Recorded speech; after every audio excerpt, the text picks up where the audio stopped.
नमस्कार, स्वागत है आप सभी का डीएनडी समाचार में। मैं हूं आपके साथ सचिन श्रीवास्तव।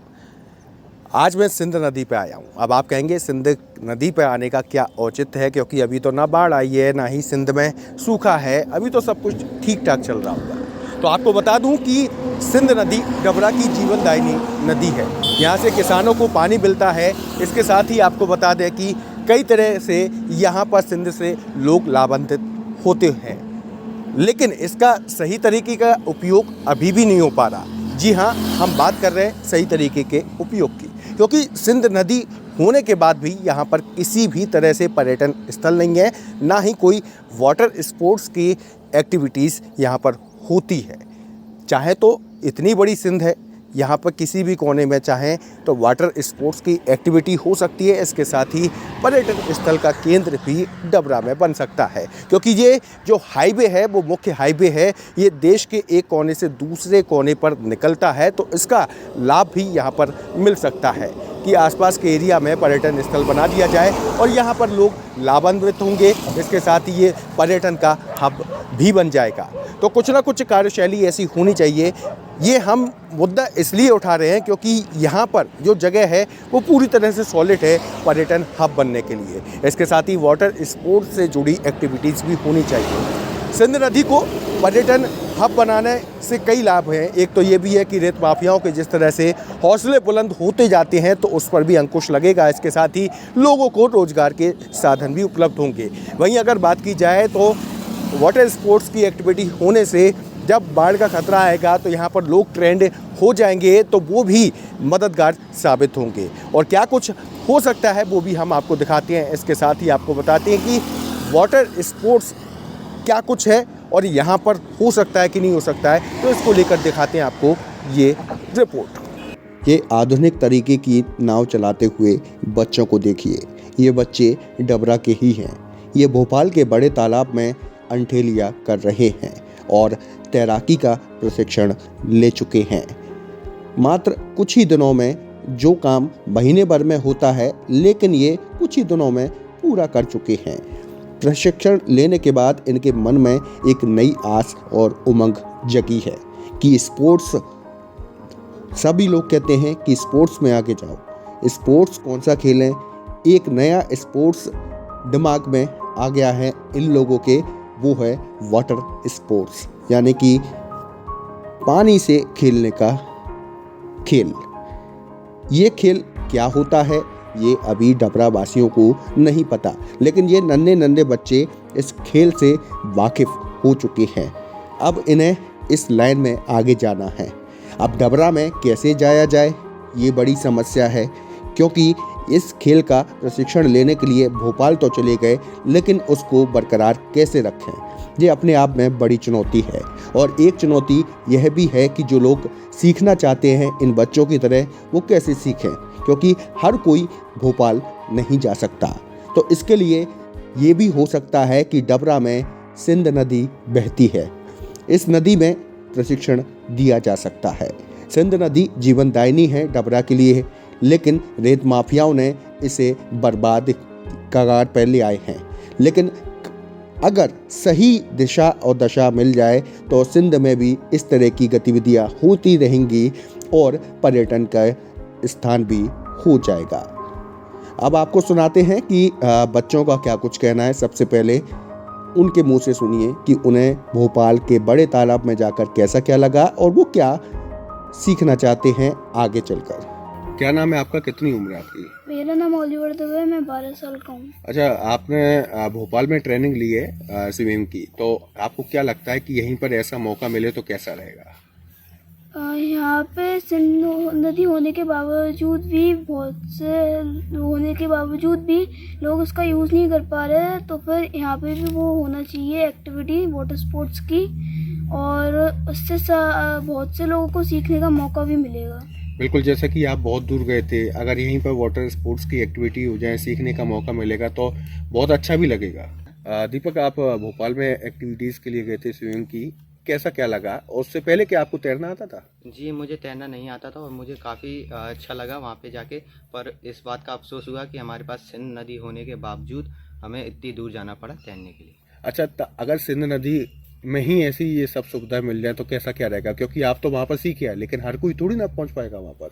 देखिए क्या सिंध नदी में अगर सुविधा मिल जाए तो काफ़ी अच्छा रहेगा कि हमने तो सीख लिया है भोपाल जाके, तो हम चाहते हैं कि और भी सीखे और हम वो वाटर स्पोर्ट को आगे ले जाना चाहते हैं। अच्छा, इसमें भविष्य को लेकर कोई संभावना है वाटर स्पोर्ट्स हाँ, में? हमारे पंकज सर ने बताया है कि ओलंपिक्स के ज़्यादा से ज़्यादा मेडल वाटर स्पोर्ट्स से ही आते हैं। मेरा नाम भविष्य भार्गव है। भविष्य क्या कहेंगे आप, जब भोपाल गए थे तो आपको कैसा लगा, और इसके साथ आपको क्या लगता है कि डबरा में ऐसा होना चाहिए क्या? हमें मानते हैं कि हमें भोपाल जाके बहुत अच्छा लगा।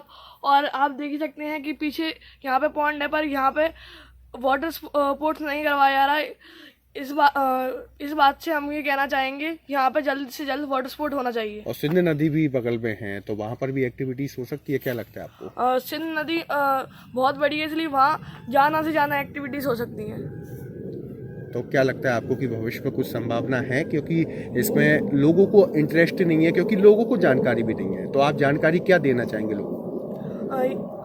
लोगों को जानना चाहिए कि वाटर स्पोर्ट्स में ज़्यादा से ज़्यादा मेडल आते हैं तो वाटर स्पोर्ट्स को खेल के वो अपना भविष्य बना सकते हैं। तो सुना आपने बच्चों का क्या कुछ कहना है। ये बच्चे तो अभी छोटे छोटे हैं, इतना ज़्यादा जानते नहीं हैं, लेकिन इतना तो ज़रूर जानते हैं कि ये पौंड है उसमें भी ये प्रशिक्षण हो सकता है। इसके साथ ही सिंध नदी है उसमें भी हो सकता है, बस आगे आना पड़ेगा डबरा के लोगों को, डबरा के जनप्रतिनिधियों को।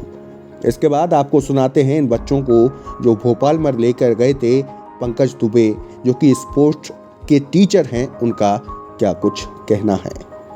आप स्पोर्ट टीचर है डबरा में, तो क्या लगता है आपको कि यहाँ पर स्विमिंग को लेकर क्या कुछ संभावनाएं होनी चाहिए, और क्या कहेंगे इस विषय को लेकर?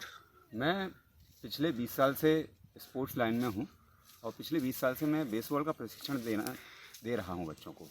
मेरे को जब ये जानकारी लगी कि वाटर स्पोर्ट्स के अंदर बहुत ज़्यादा भविष्य है, तो मैंने कुछ बच्चे लेके भोपाल में अभी पिछले महीने अपर लेक पर लेके गया, और वहाँ पे जब इनको 4-5 दिन का जब इन्होंने कैंप किया तो कैंप में इनकी सीखते हुए देख के मैं भी उत्साहित हुआ। और वहाँ पर जो ट्रेनर थे उन लोगों ने बोला ये बच्चे बहुत अच्छा कर रहे हैं, अगर ये बच्चे रेगुलर इस गेम को करते हैं तो ये बच्चे बहुत अच्छा कर सकते हैं। अब चूँकि रेगुलर वहाँ पर भोपाल में रहना तो संभव है नहीं है, तो हमारे पीछे एक ये पॉन्ड है, इसका इस्तेमाल भी हम कर सकते हैं, फर्स्ट एड के रूप में है। जैसे इनिशियली प्राइमरी हम बच्चों को यहाँ जाइप सिखा सकते हैं और टैग सिखा सकते हैं और बोर्ड बैलेंसिंग है सिखा सकते हैं। और इसके बाद हमारे पास में सिंध नदी है, मात्र 5-6 किलोमीटर दूर यहाँ डबरा से है, तो उसका उपयोग भी बड़े लेवल पर किया जा सकता है, बृहद स्तर पे हम उसका उपयोग कर सकते हैं।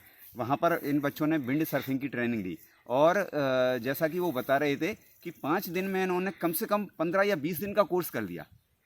अब यही चीज़ अगर यहाँ हो तो ये बच्चे निश्चित तौर पर डबरा के लिए, और न केवल डबरा के लिए, प्रदेश के लिए और बल्कि राष्ट्रीय स्तर पर अपने देश के लिए मेडल ला सकते हैं। अच्छा, क्या क्या एक्टिविटीज़ है और उसका क्या कुछ भविष्य है? वाटर स्पोर्ट्स में बहुत सारी एक्टिविटीज़ हैं, विंड सर्फिंग है, कायाकिंग है, कैनोइंग है, रोइंग है, इतनी सारी एक्टिविटीज़ हैं कि अभी तो मेरे को ठीक से नाम भी उसके नहीं पता है, क्योंकि मैं भी अभी जो पिछले कैंप में गया था 5 दिन, वहाँ भी मैं उसके करके आया। और भविष्य तो इसका मैंने जैसा बताया कि ओलंपिक्स में आधे से ज़्यादा मेडल टोटल अगर अपन ओलंपिक के मेडलों का टोटल करें तो उसमें आधे से ज़्यादा जो मेडल हैं वो वाटर स्पोर्ट्स के गेम में ही। तो कुल मिलाकर देखा जाए कि वाटर स्पोर्ट्स एक अनोखा स्पोर्ट्स है। ओलंपिक में सबसे ज़्यादा मेडल वाटर स्पोर्ट्स में ही आते हैं। डबरा में सिंध नदी है, इसका भरपूर उपयोग भी कर सकते हैं, और यहाँ पर अगर इस तरह के स्पोर्ट्स हुए तो फिर यहाँ के नाम में 4 चांद लगना तय है, क्योंकि यहाँ के खिलाड़ियों की बात ही अलग है। डबरा में खेल के लिए प्रतिभा इतनी है कि संसाधन ना होने के बावजूद भी कई लोग देश और विदेश में नाम रोशन कर चुके हैं। नदी की अगर बात की जाए तो जीवन दायिनी हो सकती है, पर्यटन का केंद्र हो सकती है, वाटर स्पोर्ट्स का केंद्र भी हो सकती है। तब होगी तब इच्छा शक्ति होगी। कुछ नए क्रियाकलाप भी किए जाए, नए इन्वेंशन किए जाए, नए नए तौर तरीक़ों को यहाँ पर लाया जाए, तो यहाँ पर अगर ये तौर तरीके और वाटर स्पोर्ट्स अगर आ गया तो डबरा की दिशा और दशा बिल्कुल बदल जाएगी। खिलाड़ी भी यहाँ से निकलेंगे, देश का नाम भी रोशन करेंगे, मेडल भी लाएंगे और डबरा का नाम भी हर जगह रोशन करके आएंगे। लेकिन तब ये होगा जब यहाँ पर उन्हें सुख और सुविधाएं मिलेंगी। डबरा भी एक बड़ा केंद्र बन सकता है वाटर स्पोर्ट्स के मामले को लेकर, अगर इसका सही उपयोग किया जाए। यहाँ केवल क्या होता है, मेरे पीछे सिंध है, सिंध में क्या कुछ होता है ये सब आप भली बात ही जानते हैं। इसका उपयोग कहीं से कहीं तक नहीं हो पा रहा है। कई त्यौहार आते हैं, तीज आते हैं, जहाँ पर हादसे भी होते हैं। क्यों? क्योंकि हमारे पास गोताखोर नहीं होते। यहाँ पूरी नदी की मैपिंग हो जाएगी, किस एरिया में कितनी गहराई है, क्या कुछ पूरा है, सब कुछ निकल कर सामने आ जाएगा। उसके बाद दुर्घटना भी कम होगी, इसके साथ ही एक एक्टिविटीज़ को लेकर माहौल भी होगा। अब देखते हैं कि आखिरकार एक्टिविटीज़ को लेकर क्या कुछ आगे देखने को मिलता है, किसकी मंशा क्या कुछ कराने की है, इसके साथ ही क्या कुछ होगा डबरा में, वो तो हम आपको बताते रहेंगे। तो बने रहिए आप DND समाचार के साथ। और एक बात और, अगर ये आपको जो हमारी बातें बताई गई बातें अच्छी लगी हो तो इसको भी कमेंट में बताइएगा कि हाँ ये कैसा रहेगा कि अगर डबरा में पर्यटन का केंद्र और वाटर स्पोर्ट्स की एक्टिविटीज़ होने लगे, तो इस बारे में भी बताइएगा। नमस्कार।